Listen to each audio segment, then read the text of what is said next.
record and get that, make sure that is up and running. And then Gary, right. I'm gonna Gary/Day, since that's what your name says at the moment, I'm gonna hand it to you to start us off. All right. Welcome. I'm Gary Kirschner. I'm the Communications Director for the UDT Seal Association. And tonight we continue our series on financial wellness with Caliber Home Loans. Tonight, Michelle Crumley, Jacinth Hari, and Scott Williams will talk about wealth building and how to make your investments work for you. Building wealth is an ongoing process. And tonight you will learn what that process involves. So Michelle, over to you. Wonderful, thanks so much. And hello again, everybody. For those that have been with us before, it is great to see you again. For those that this might be the first episode that you are watching, I'm very excited to be here. As Gary mentioned, we have been talking about finances in a number of different ways. The last 2 months, it's been about VA loans and military lending. And last month, we talked about income. We're shifting gears a little bit this time. And as Gary mentioned, we're going to be talking about wealth building and how to do that as one of our components. And we'll also build on this as we go forward as well. So for those that, again, this may be kind of the first opportunity that you are watching this. I am Michelle Crumley, a Navy spouse of 30 years. My husband retired here from SEAL Team 2, about 11 years ago. And I've been in the mortgage industry for a little over 20 years, all with the idea that what I want to do and what I'm passionate about is educating our service members. Working with helping them understand the whole loan process and everything that goes into it so that you're able to make much better decisions. But it doesn't just stop with your loans. It all is connected. And so in working with the UDT Seal Association and putting together this kind of financial wellness package and how we can talk and find different ways to really help through education and resources and information, be able to help either where you are maybe getting started in this whole kind of house buying, investments and building and growth, or whether you're farther along and maybe looking at how do you handle downsizing and after retirement and those things. So we want to make sure that we're hitting on all of those. So with tonight, what we want to do is we want to talk really about, and I've got two phenomenal guests that we're talking with tonight. We want to talk about wealth building because, as we know, it doesn't typically occur overnight. I've not yet won the lottery, even though we play occasionally, and it doesn't typically happen by accident. So it is something that the earlier you start planning, and it's never too late to start planning, but when you start that plan, then it starts giving you the ability to have choices and options in life. And that's really what we all want, is to be able to make those decisions that best suit us. So I do have this evening, I've got Scott Williams and I've got Jacinth Hari, two phenomenal and much smarter than me when it comes to financial advising and when it comes to the real estate from the realtor standpoint, that are going to talk to us about different financial instruments. So instead of listening to me this evening, you're going to get to listen to my two partners tonight, Scott and Jacinth. So I'm going to let Scott, since you are sitting beside me, I'm going to give you the first opportunity to share a little bit about who you are and how you got here. Appreciate it. So hi everybody, my name is Scott Williams. I am president of Phil Financial Services.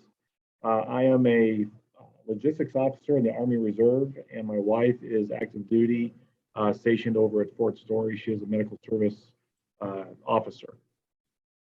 We've been in business for over 20 years, and we focus on financial planning for individuals, families, and small businesses. And so we got here tonight because a friend who you heard before, Ben Smith with Caliber, asked me to come and join, and then Michelle has been gracious enough to get it all set up. So I'm excited to be here. We are excited to have you. And Jacinth? with your commitment to our entire community here, tell us a little bit about you and how you got here this evening. Yes, so I'm originally from Quebec, Canada, and I moved to the United States in 1994. And at the time, I went on vacation in Virginia Beach and ended up moving there a year later. And, spent many, many years there, over 20 plus years of my life there, and built an incredible life for myself and the children and our family. So, kind of like over the years, kind of spent most of my career in marketing and sales and public relations. And I owned a large agency, advertising agency in Virginia Beach for 20 plus years. I was one of the partners there. And over time, we got to specialize in travel and tourism. So that was very exciting to remind people of the importance of travel in life, and makes you a better person. And, just, I think, more open-minded person. So that was always a big passion of mine, lifestyle, and, how to really, be more open. So, fast forward 20 plus years later, my husband is a retired SEAL. He was in the Navy for almost 27 years.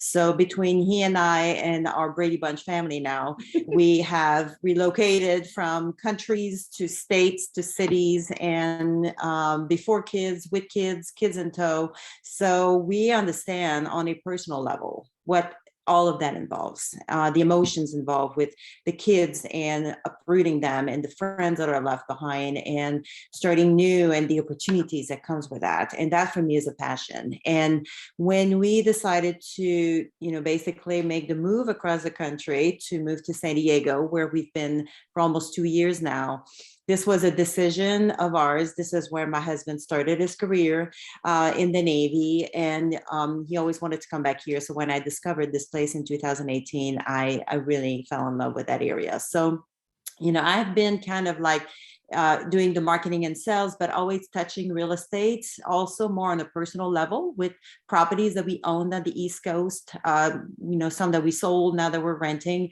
And when I made the move here, I was ready for a change. And that's when I embarked full-time into the real estate. And my passion for me is to help people navigate through the different seasons in life. And again, I always see new opportunities with that, but it's also a very emotional process. So just really equip them with, the best way to go about it, to think about it as, really like an investment that you can do, not just a lifestyle, which is often what people think about. It's good to do both. And, so my passion now is not only to tell people to come and visit, but to move here because it's so fantastic. So I really love helping people who relocate. This is just in my blood. So expats or our military people who are being transferred and all that. I'm helping one gentleman right now moving from Japan. He's in a plane right now and relocated to San Diego. So this is what I do, and this is what I get, the value and the reward in my life, is to helping them move to the next stage of their lives. That's why we get along so well. I love that. Mm-hmm. Absolutely. Mm-hmm. So what I want to do this evening is kind of walk through, because you can't buy a house or even think about property as an investment until you've got some of the daily household stuff right in line, and you've got the money and the thought process. So I want to first, we'll just chat a little bit about what do we need to be thinking about. So if we are early on even in thinking about how do we get to the point that we have the options and choices and that financial freedom. So I'm going to hand the floor to you. Great. Okay. So I love talking about money. I love talking about how to help people manage money, how to save money, and how to put a plan in place that's going to last for short-term goals as well as long-term goals. I also talk with my hands, so I'm trying to have them up here.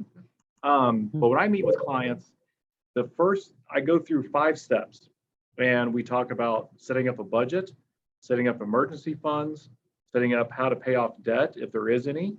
We talk about retirement. And then we also talk about additional insurance and additional investments. So unfortunately, the last thing is the sexy thing, right? That's the money, that's investing, that's looking at, the markets going up and down and, all the things that go into it. But if you don't cover your basis with the other 4, then you may not set yourself up for success. So when I go into, next slide, please. So when we first talk about setting up a budget, you'd be very surprised of how many people don't know how much money is coming in and how much money is going out. I meet with a lot of folks, and that's one of the first things, because it helps us set the stage for how we're going to use the money that's coming in.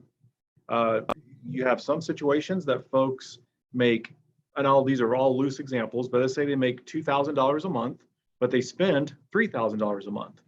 Well, that's a no-go, right? So we have to fix the budget problem first before we can think about investing. But there's also very good situations where we have folks that make $5,000 a month and only spend $3,000. That opens up a lot more fun conversations, right? So it's great.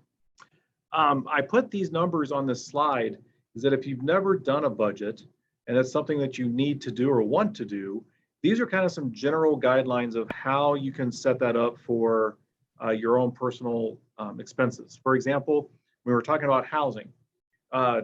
Interest rates are really low. They're still really low. We were talking about that right before the meeting starts. They're still sitting around 4%. Well, just because you can go out and you get pre-approved for a $500,000 home doesn't mean you need to go out and buy a $5,000 home. You need to look at your budget and make sure it doesn't go above that 25 to 35% mark in your budget, because you don't want to set yourself up for failure on other parts of your investing plan, right? So that's why we always have the budget to fall back on. You should be living below your means if you want to set yourself up for lots of different options in the future. Yes. So when I started making a budget, and I do every month, I have my budget written down. Yep. And I'm like, okay, I've taken care of all of this. I've paid myself. Yep. Then I have the option to do some fun things with the rest. So that's smart. Yes. Very Yes. smart. Yes. Okay. Right. You got one. And the great thing is too, that helps you set the guidelines for everything else. So we even go down to the very last one is savings, right? You should always try to pay yourself first. So if you're doing the TSP, or if your spouse is in a 401k, you put that at the very front. So you're doing 10%, let's say, and put that away first, so it never goes into your checking or savings account. And that's just one little strategy that we talk through that process. And so that's why I said, the saving first part. The second point is talking about that emergency fund. Now, there are some advisors or some people, if you guys have heard of Dave Ramsey, right? He gives great information, has a podcast and everything. He talks about saving at least $1,000 that you never touch and have it in a savings account. I personally feel like that's not enough. For folks who are on the go a lot, we have, our military families, they deploy a lot.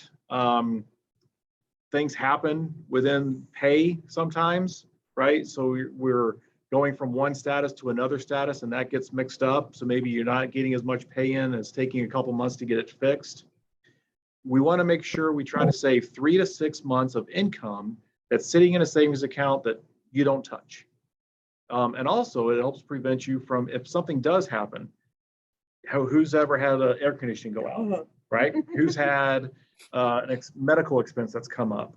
A roof that needs replaced. A roof that needs replaced. So if we have $10,000, $15,000 in a savings account, it keeps us from going more in debt, right? And that's a bad thing, right?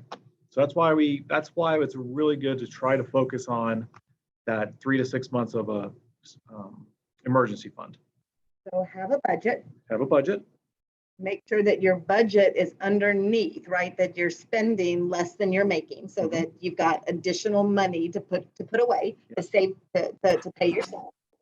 And then pay yourself and make sure that you've got maybe some long-term investments through retirement that's happening, even pre-tax, and which we'll talk about. And then make sure that emergency fund, right? So that you have set up a small little money market or a savings account that is completely liquid, that you can put money into. Forget that it's there. It's not your vacation money. It's not, ooh, look at that pretty truck. I could I could put a down payment on that big jacked up truck. That's right. That's not what we do with that. That sits there for emergencies. Yep. Then once we have that in place, we can start talking about some other options, right?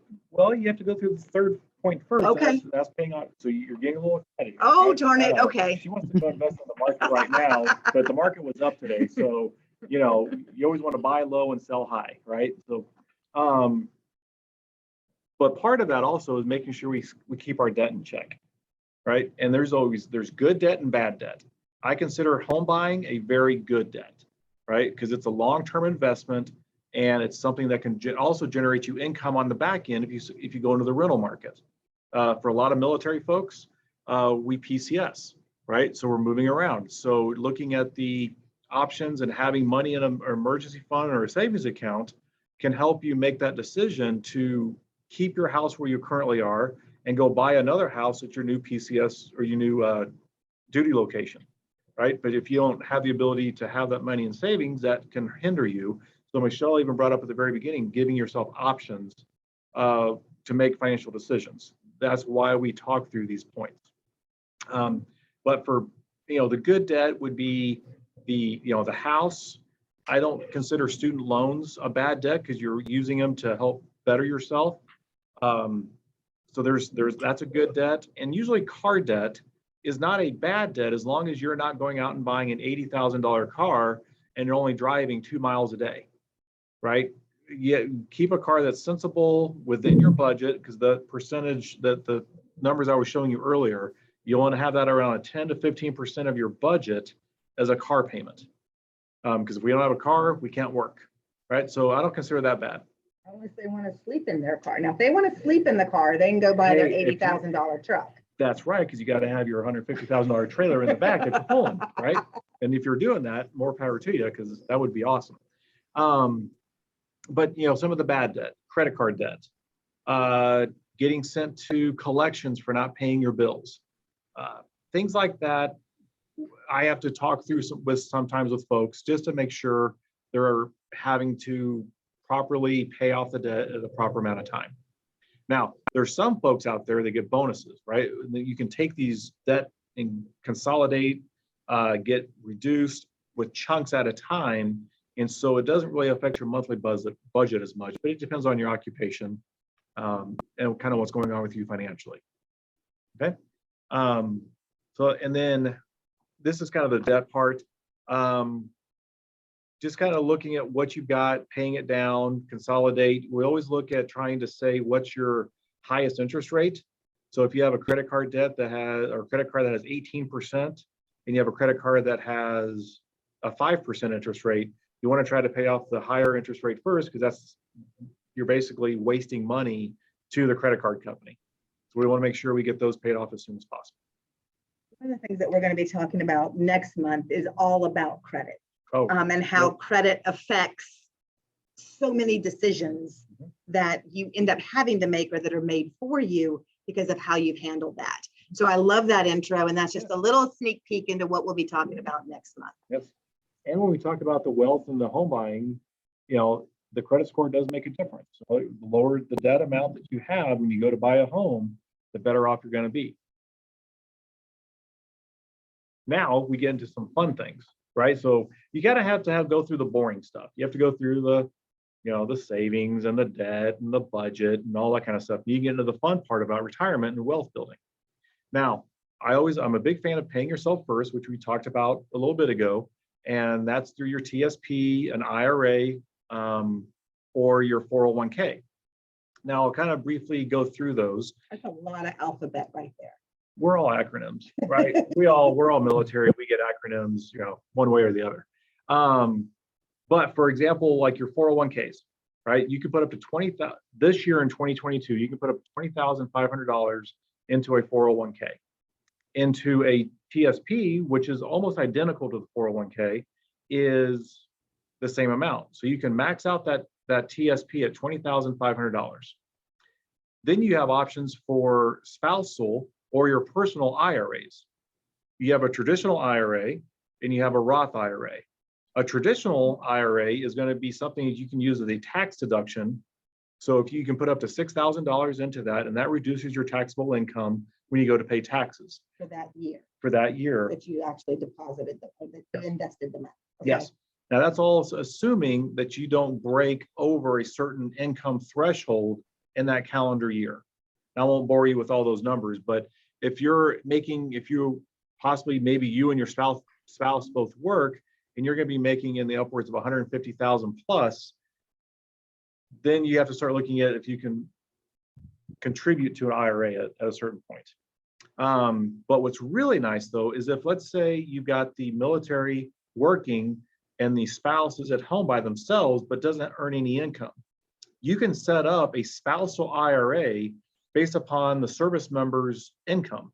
So you can contribute $6,000 for your spouse and allow them to start saving for retirement. Now, if you are as a soldier or sorry, I'm an Army guy, sorry. As the, I know, please forgive me. But if you're the SEAL or the seaman, you are putting in your TSP, you've got the Roth option, which is pre-taxed, and the traditional, which is after tax. And you can do the same with your spouse. So you can do the Roth, and what's great about that is you're putting in the money in post-tax, but when you go to take it out at retirement, you're actually getting all that money tax-free. So imagine having $200,000 when you go to retire that you don't pay taxes on. Uncle Sam doesn't get any of it. None of the gains, nothing. So you're literally, you can take that money and do whatever you want with it at 59 and a half. But here's what's great about a Roth, if on your personal side. You can, after you have it open for 5 years, you can take out the principal amount of that money tax-free and use it anytime you want. I don't recommend it, but it can also be set up as a separate emergency fund for you. You just can't take out the gains out of the account, then you'll pay a penalty on that money. But if the principal amount, you can take out anytime you want. So it's a really nice I did not tool. know that. That is nice. Yeah, it's a really nice tool to have in your financial plan.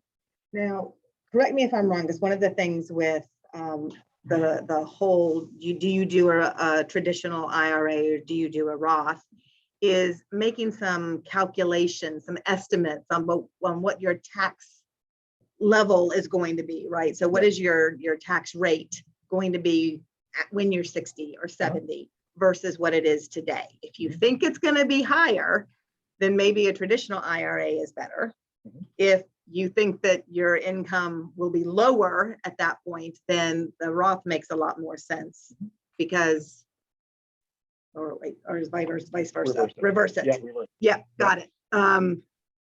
Because of how you think of where you're going to be. Yes. Okay. Right. And it's really nice when you are going through a plan. I'm going through a plan. I like to have, we talk about options a lot. Well, it's okay to have a taxable one and a non-taxable one, because you can set those up differently and allocate that money in different places as you go to retire. So it's a really nice option. So these are kind of, when we've gone through these points, we kind of set the base level. Okay, so when you talk about a financial plan and generating wealth, you'd have a safe base, because if you have we all have health insurance, thank goodness, through the military, but a lot of folks don't. And that can be a cause that can cause financial trouble to everybody. If you have a house, let's say you have 3 rental homes, and all of a sudden all 3 air conditionings and all 3 roofs break at the same time, that's going to cost you $100,000, right? That could really, really set you back. But if you lay a good foundation, it allows you to literally start generating wealth year after year after year, so that when you are, you got in at 18, you're at 38, you decide you want to get out, and you have options. Or you're going to be someone like me who got in at 36 and is going to stay in the military till 60. I want to have the options at 60 to do whatever I want to do. And so you're trying to build that plan and start saving. And as Michelle said, there's never a bad time to start. I don't care if you are 18, if you're 30, if you are 50, there's always a good time to start and get a good plan in place. And now, especially with 401ks, because of the matching, right? So many companies Yes. will help fund your 401k by matching you dollar for dollar, 50 cents to the dollar up to a certain amount. And if you aren't joining that at your very earliest opportunity, then you are leaving so much opportunity and money on the table. Yeah. Can we talk about that for just a second? Yes. So what's great about the match piece, and this is also for TSP. So we also have some service members who have, the TSP came out in 2018. And if you were at a certain point in your military career, you either converted to the new TSP system or you stayed with the traditional 20-year. But all new service members coming in are put into that new TSP system where there is a government match. And they match up to 3%. If you put in 3%, they will match you dollar per dollar up to 3%. So basically, if you don't put in 3%, you're giving away free money. And that's part of your pay every month. Every 3% yes. of your paycheck that month goes. Yes. Well, you can put up to 20% if you want to, right? So you have the flexibility, but if you don't do at least 3%, you don't get that government match, right? So you want to At least 3. at least 3 no matter what. Now, there is a great little kicker on the TSP that most people either forget about or didn't realize, is that when you hit your 11-year mark and you're in the new TSP system, you get a retention bonus up to 4 times your annual salary, right? So you have service members who got in 4 years ago and they're coming up and they switch to the new TSP, they can get a bonus. And by that time, if you've been in for 11 years, whether you're enlisted or an officer, you're at a pretty good pay rate, right? So there's a bonus there that you can get. So that's just kind of an FYI. But the great thing about the 401ks, it's literally money that you put away and don't see, right? So you can get to it in emergencies. Most 401k plans have loans that you can take out for like an emergency, up to $50,000, and the loan is you pay yourself back a rate of around 4.5%. I don't recommend it because you lose the compounding interest, you lose the value of time and money, and you take out a $50,000 chunk that can hurt your long-term goal of having X amount at the time you retire. But so there's a little bit of flexibility on a TSP and a 401k. One thing I will tell you, everybody out there who has a TSP, when you go to retire, do not let some financial advisor out there tell you that you need to convert your TSP to some crazy IRA, okay? Because the TSP has the lowest expenses of any retirement plan in the market, right? So you wanna do now that's not 100%, right? But for the most part, most service members can keep their TSP with the government and their fees it's 1/4%. I mean, it is minimal. And that will save you thousands and thousands of dollars over time. Finding that person that has that fiduciary responsibility to you as a client to help you make the best choices. And again, going back to what we have stated from the beginning of these seminars, always find an expert. Yes. Always find an expert that has the history and the knowledge to be that kind of guiding voice for you. Yeah. Okay. And I'm a big fan and believe that everybody deserves to have an advisor, right? If you find one that's good, they're going to guide you in many different aspects of your financial life, from buying cars to buying homes, to investments, to helping your kids set up retirement accounts, maybe you want to save for grandkids when you go to retire. There's so many different things out there, and it can help you just narrow in a goal and narrow in a plan. And so it's never bad to reach out to somebody and try to get some help. Just like I would, if I was going to sell a house or I needed to do something, I am not the expert. I need to go out and find somebody who can help me. Can help you with it. And just can help me. I'm just going to go to San Diego and look for a house and figure that out. But I won't do that on my own because I can't. I will screw it up. So, yeah. Talk to us a little bit about, so we've gotten our budget, we've gotten our emergency fund. We've taken control of our debt. We're investing in our retirement accounts. Now what do I start thinking about? Okay, so as part of that baseline to the pyramid that we were kind of talking about, is also the protection side. And just so can kind of, we'll talk about this a little bit, but your insurance piece, your homeowner's insurance. My brother, for example, is out in California and just bought his first house, and he was shocked at the price of earthquake insurance coverage for his house. And he was shocked that it was going to be $2,000 a year. Well, that's a viable piece of insurance to have to help protect your biggest asset that you're ever going to buy, right? So there's things like that come up. If you are a spouse and you work out in the workplace, there's disability insurance that you can look at getting, because if something happens to you and the spouse becomes disabled, who's going to help the family? Because the service member is serving. They can't take the time to go off and do that, and they have to be able to protect that income from the spouse.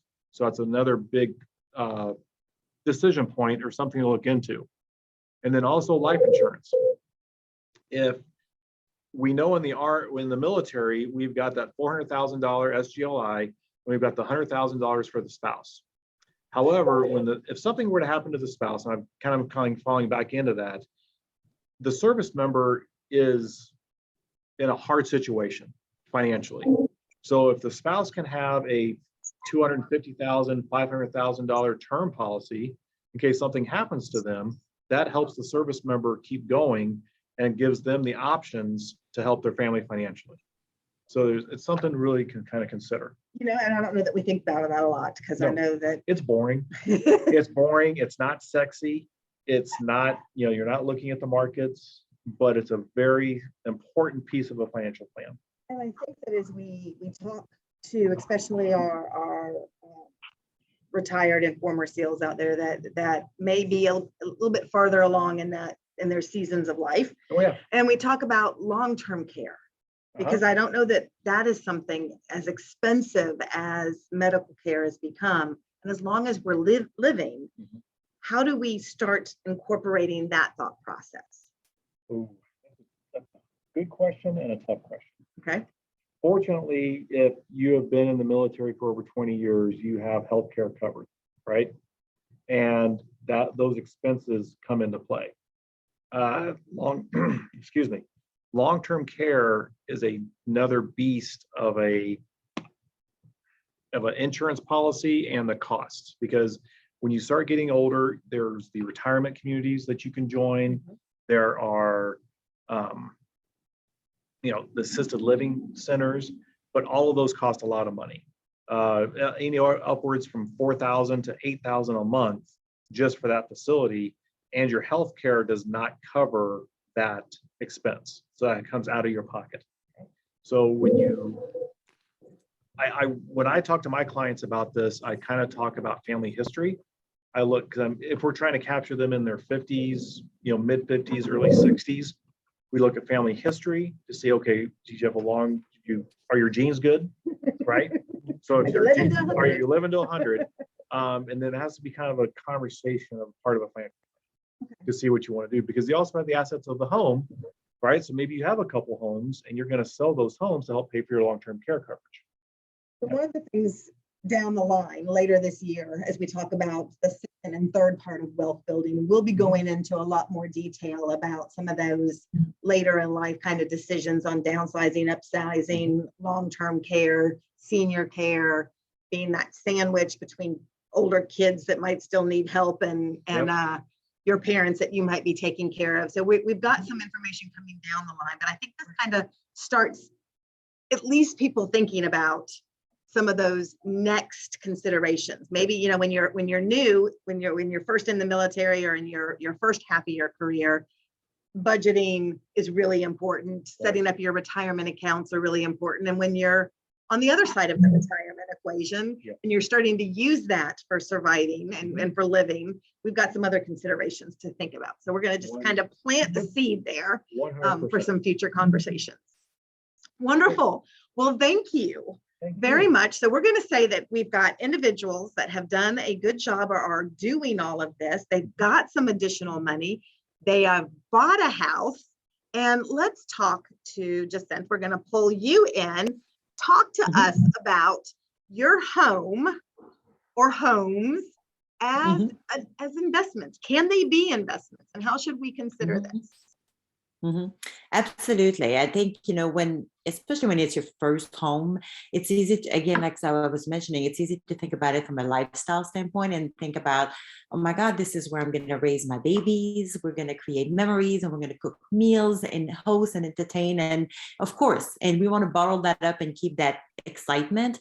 But at the same time, let's just try to think through, because you said a couple of times, it's nice to have options in life. And as you get older, it's great. It's freedom. At the end of the day, when we talk about retirement, really, it's about doing what you want to do when you want to do it. That's how we should see retirement. Nobody really stops completely, or at least not me. I would not. So what can we do and think about when you're buying that first home or that second and third home, so that you're setting yourself up for that freedom that you're looking for and having those options? So we look at, okay, so how do I think about that? So investment for real estate there are different factors that are really helpful to think about. And I think, Scott, you'll support that here, but right now we all hear about inflation, over 7% right now. You look at the market for the past couple of years, which has been crazier than usual, but like here in California, homes have improved about 20% each year over the last couple of years. So it's a good edge against inflation, and it's a good mix to have in your portfolio. Now, we want diversification. We don't want to put all of our eggs in the same basket. I think that's a basic principle of investing. So that way you protect yourself depending on what's going on around the world or in the country and so forth. So, so we want to think about it in those terms. And then depending on how many properties you have and how young you started, this is such a great way to create passive income. And who does not love passive income? Again, it gives you freedom and different options for you further down the road. So a friend of mine started, I think at 20, she started investing in homes that she would rent. Some she would have duplexes. And at the age of 45, she was set. I mean, she had, 7 or 8 different properties throughout the country, and they were all paid for. And she had that passive income coming in every month, which is really nice to have as an option. But it's never too late, to start. You don't have to be 20 to start doing that. So the other thing is that it's an incredible tax shelter.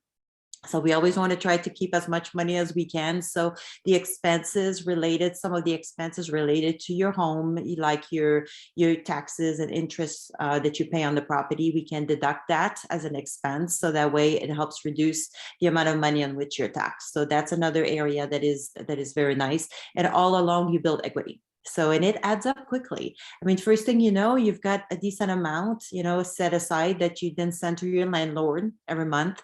So this is something really interesting. And again, as I said, it's kind of like a great way to diversify your portfolio. And then it's been interesting because historically, real estate has outperformed the S&P by 20 on a 20 to 30 year rolling period. And this is not something that we kind of think about necessarily. And, other people think about the stock market and it scares them because it's too volatile and I don't know anything about it. Well, think about real estate. That might be a different way to kind of get into the game. And then right now, I always get the question, will the market crash? Will houses go down in price? Well, we have such an incredible shortage of properties right now. I think we have multiple years ahead of us before any of that even starts remotely happening, and our interest rates are still really, really good right now. So I think it is a really good return that you have right now that's a lot less volatile than the stock market is, right now. So that's something to think about. So when we get into, okay, I want to start investing, and how do I do this? So it comes in different shapes and forms. There's obviously the primary residence. I think is the first place that it's the easiest place to start. You're renting, and you're like, all right, I want to start looking into getting a home. So again, this is where it's easy. Well, it's always easy to get emotional when you look at a house, but try to keep that cool head also of an investor. put your investor's hat on. You can have both. Try to find something, of course, that you will love because you're going to be living in it. But there are some key little factors here and there that make a big difference, whether you choose to rent your house when you get your next PCS and you're moving, or if you decide that, you're ready to move across the country like we did. So if you're going to be renting or selling, I think it's important to look at some little factors that make a big difference for you to make that process really easy. And then I always tell people, good school districts never go wrong. I mean, people are looking for that. They're always looking for like, where my kids going to go to school. So those neighborhoods, whether you have children or not, they tend to do really, really well in the market. And there's such a high demand for them. So that is always something that you want to think about. If you're in the military community, a lot of time people like to rent to other military people. There's this comfort level there. So try to look into some specific neighborhoods that are close to the bases or the services that are available right now, because depending on which city you live in, like in San Diego, there's a definite traffic pattern that we want to take into consideration, so you're not stuck in it, adding another hour to your commute every day. So those are things that people think about. So just be open-minded that maybe at that stage it's not time to go get the remote house in the middle of the prairie. That you want to be smart. You want to be able to find a really good tenant or be able to put it on the market and sell it quickly. So those are some of real the, quick. So Mhm. when we talk about that, what I'm hearing, and I think that also goes back to kind of the comment that you made as well. If you can afford a $500,000 home, doesn't mean that that's necessarily what you need to go and buy. Absolutely. To give yourself that, again, that underlying theme, that freedom or the choices in the future, you might make different decisions in the moment to allow you that freedom. Is that so? If you know that you're thinking from an investment standpoint, you're going to look at that purchase of your primary home a little bit different than maybe it is your final, this is where you're going to live forever. Absolutely. I'm not going to be as worried about all of this stuff because I'm not looking at my home as my future investment. I'm looking at it as my place I love to live. So it's a different way you look at it, right? Totally. Absolutely. And, and another thing to think about, like right now being a seller's market, whatever the house is listed for rarely sells for that. So there's, a number there that we tend to have to go over. And if you're trying to stick within that, I think you were saying, Scott, 25 to 30%, it goes towards the home expenses. Well, you pay your house and you pay your mortgage and your insurance every month, but then there's also a lot of expenses that comes with a house, all these trips to Home Depot and all these flowers that we like to put, and this new deck that we want to build for entertaining people. It adds up quickly. It adds up quickly. Military discount at Lowe's and Home Depot. Just absolutely. Don't forget that. Yes. That's huge. Yeah. We have our account set up. Trust me. Yeah. And we've used it many times. So so there's so it is an amazing asset. But if you just look at the price and don't think about all the other expenses that will come with it, it will be a surprise. And Scott's not going to be happy because you're not going to be at 30% of that expense. So so this is the easiest place to start. So then we all watch HGTV and everybody wants to flip a house and make quick money. So this is definitely something exciting that people can explore. I see a lot of that right now, again, because the market is so hot. It is really, really hard to find some incredible deals because we're just not at that phase, but there are some here and there, depending on the market that you're in. So for the people that are thinking about exploring that, I want to say explore first, don't go crazy. So, I always recommend starting small, learn from one. You may not make as great of a profit on that first flip, but you will learn a lot from it. And what I see a lot of time is people underestimate the whole process. First of all, it's not just to find that home that you think you can fix yourself. Ask yourself, do I have the skills and do I have the time? If you don't have those, Then you need to build the team, okay, of trusted people who are licensed that will be there for you. And ideally, you want to build that team that will stay with you. So that way you're not always looking for one, because right now there's such a shortage of labor out there for trade positions that it's, you can't just come into a new market, think you're going to flip and find a contractor, because they're busy. They're booked for the next 6 months. So that's another reality that you have to take into consideration.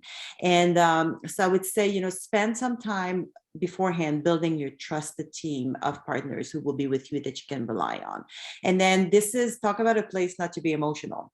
This is not where you go and build your dream home. This is like you're trying to make profit out of this. So the ones that do it very successfully, they kind of have a system down, and they have a typical type of house that they go after, and they don't reinvent the wheel every time. And obviously you want to pay attention to the neighborhood you're in, because some styles vary from one neighborhood to the other, but we can easily recognize the flips here when we try to sell them, because they have the white countertops, and they have the white cupboards, and they have the marble countertops, and they have like the beautiful floors that are kind of in the gray shades. So those sell, because right now that's the quick and easy thing to do. People love them, open concept and so forth. So this is something kind of neat to do and touch on. But again, remember, you're not on TV, and you don't have that really nice host coming to save you when you open doors and there's termite everywhere. So just go at it, start small, but this is something that can be really interesting. So another option is multi-family properties. And I think sometimes those are underestimated. People think about, I'm going to buy a house, and then either I'm going to rent it down the road, or, do different things with it, sell it, make some money and move on. This is something interesting that I think, especially, when we have young adults here, they're all renting. Okay, so we're like, well, how about if you save money and then you buy a duplex or you buy a triplex, and then you live in one and you rent the other, right? And then the other people pay hopefully a big portion of your mortgage. And that again adds up pretty quickly. You're on site, you know what's going on. You've got the peace of mind of kind of being there if something happens. And I think this is such a great option that a lot of people don't pay attention to. And every city is different. Here in California, under 4 units is considered residential. So it's pretty easy to maintain, I would say. So that's a really good opportunity to kind of start, again, building your wealth, and then create eventually some passive income, because, hopefully 15 years or 30 years down the road, those are paid for. And then a long-term rental. So this is something, what's considered long-term rental is 31 days or more. And I'll talk about the short-term rental, because that's another big trend right now. So this is often the case. The first thing I tell people is, all right, are you interested in becoming a landlord? And do you have the mental space and the nerves to be able to handle that if you're in a different country or across the country? So this is something to think about. Or you can also hire a property management company, which can take care of that if you're not in the area and this is not something that you want to do. But we see this often with families that have bought that house. Now they're being relocated, and either it's a house that they got at a really good interest rate, or they may want to go back there down the road. This might be an area where it's prime location, or it was, right by the base, and they don't really want to part from it.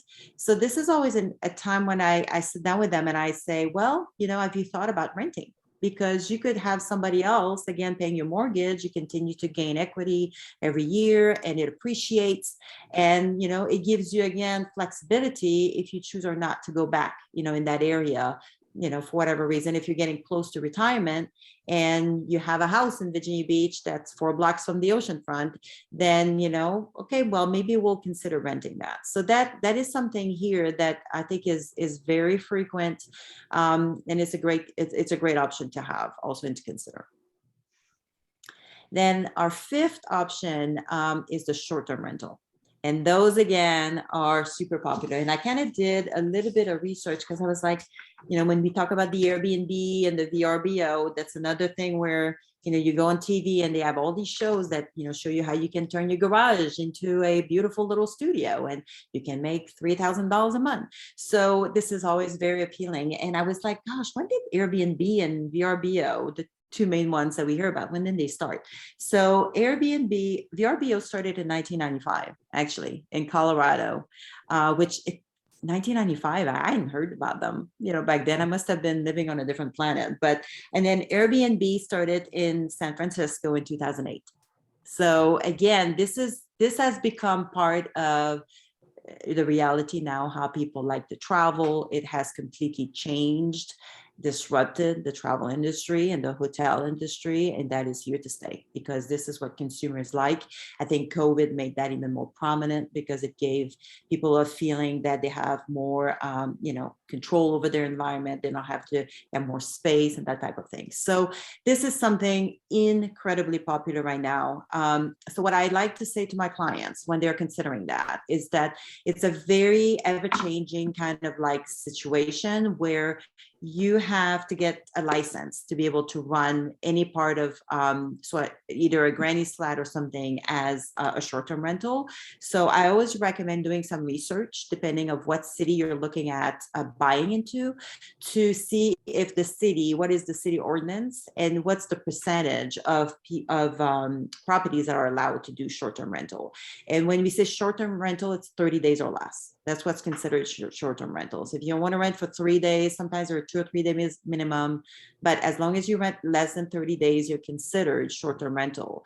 So that is something, to take into consideration. And it changes all the time. Like from one city to the other, there's a lot of opinions about short-term rentals. Some people do not like them because they're like, this is a neighborhood and I don't want to have tourists, every 2 or 3 days coming in. Other people see this as like, I own the property, so I should be able to kind of use it in a way that serves our purposes. So there's a lot of controversy out there with that, but what I've seen is a lot of cities used to issue permits or licenses, which you need to be able to put your unit on VRBO or any of those platforms, and the rules are changing. Some cities are retracting those and taking them back. So you can't look at that as a guaranteed source of revenue because it could change.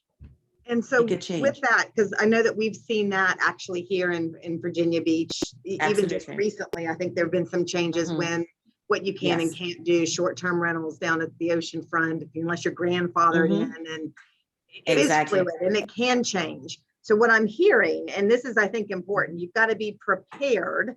If this is, if you can do it today, you've got to be prepared for what you might have to do in the future. And that is move from that short-term concept to understanding that you might have to do that 31 plus days or longer rental kind of situation. Okay, that's good. That's good because you don't think about it being able to do something today and it changing tomorrow very often. Absolutely. And you can make some really good money with those. I mean, there's a really good profit of margin there that's available, but again, it's not guaranteed. So as long as going into that and you have a plan B, there is a market for the 31 days and more, people that relocate and they're not ready to buy right now. I always look for those, and the daily rates are expensive, but if I can find them a 3-month place that is furnished, then I have 3 months to find them the right home. So there's a market out there. You just got to be smart about it. And you've got to just know that this is not something you can take for granted. But if you do decide to go for it, I mean, some of the cool things that I've seen, and again, that's my tourism background, I think that kicks in, but we always see like the themed ones. What are the ones that are super hosts, the ones that are super popular? A lot of them have come up with a really cool theme. So either they're this German, kind of like, type of building, or a ski lodge or that type of thing. People are going on vacation and they're looking for an experience. So if you're in Lake Tahoe, you want to feel like you're in the mountains. So just really play with that. There's some really fun things that you can do that are not super expensive. That, when you go through those photos and you look at your competition, look at who is trying to sell in that market and try to outsmart them and have something that's a lot more inviting and cooler than them. So those are simple little things that you can do. Another thing is that everybody's on social media. So just make sure you have this one icon where everybody's going to want to take their picture of, and it happens to have the name of your little, this, I don't know, the lovebird thing or whatever it's called, so that people, they will take their picture, they'll put that on their Facebook, and you get free advertising. So that's the about as good as it marketing in gets. you coming out. I Yes, love that. I can't part from it. And then there's a really good research that I use and I really enjoy. It's called AirDNA, and there's a basic platform that is free. And it gives you some of the basic statistics. If you're thinking about, for instance, investing in South Lake Tahoe, well, I can pull it up and kind of like look at it and see, okay, what's the annual occupancy of that destination, the average daily rate, and then how many properties are on both platforms, for instance. So that gives you a little bit of the lay of the land, and you can start crunching some numbers and seeing, okay, what kind of revenue could you generate from that?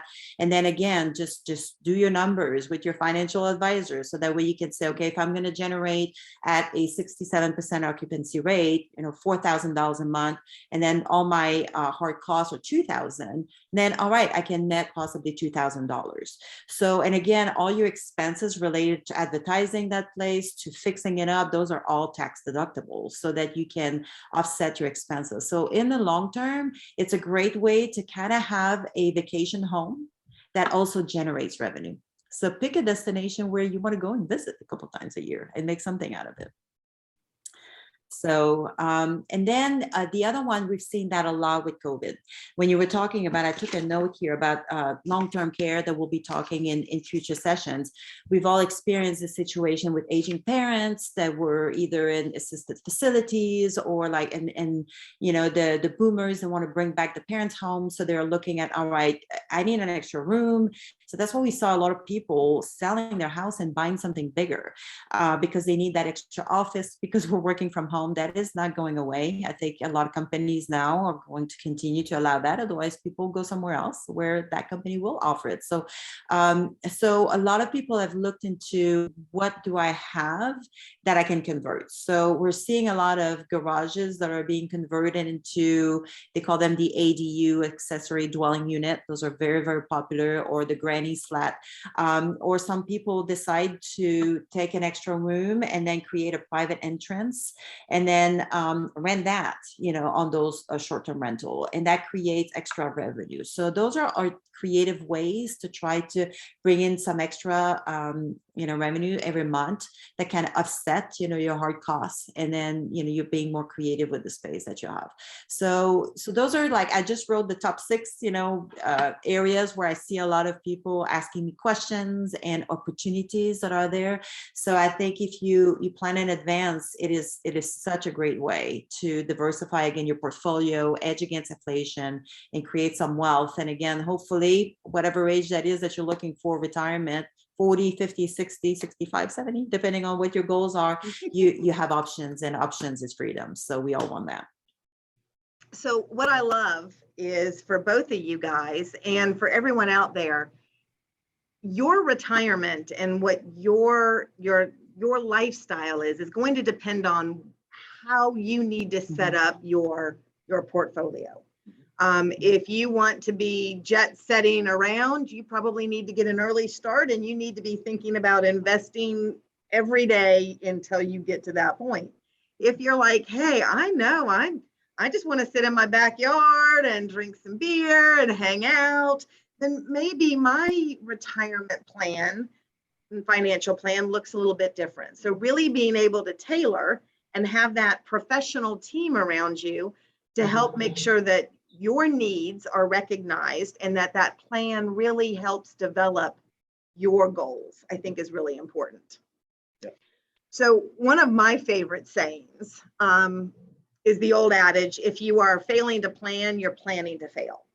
And I think that whether we're talking money, whether we are talking business, whether we are talking personal, professional, it is a standard out there that says, if I haven't figured out what that is, and I'm actually making strides to make that happen, again, it doesn't happen by accident, and it typically doesn't happen overnight.